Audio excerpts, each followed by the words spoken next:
Delhi NCR के कई इलाकों में हल्की बारिश से मौसम सुहाना हो गया। बीते कई दिनों से हो रही तेज धूप के बाद शुक्रवार को हो रही बारिश से लोगों को कुछ राहत मिली है। गौरतलब है कि गुरुवार को बादल दिन भर से ही चले गए थे। वहीं मौसम विभाग के अनुसार अब 3 दिनों तक बारिश होने का अनुमान है और शनिवार के लिए ऑरेंज अलर्ट भी जारी किया गया है। दिल्ली एनसीआर वासियों के लिए गर्मी का सितम गुरुवार को खत्म नहीं हुआ।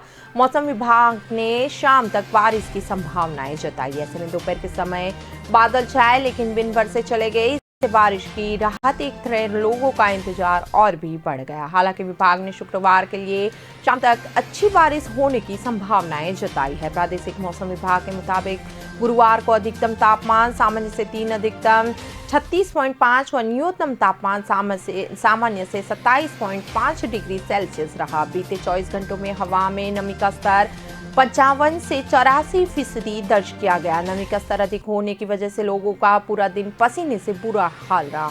चिलचिलाती धूप के कारण घरों से बाहर निकले लोगों की बेचैनी बढ़ती रही। गर्मी से राहत पाने के लिए लोग शीतल पेय पदार्थों का सहारा लेते दिखे। दिल्ली के विभिन्न मादक केंद्रों की बातें करें तो पालम में अधिकतम पारा 37.2, लोधी रोड में 36.8, रीज में 36.5, गुरुग्राम में 37.4, जफरपुर में 37.9, नफरनगर में 38.7 व स्पोर्ट्स कॉम्प्लेक्स में 38 डिग्री सेल्सियस दर्ज किया गया।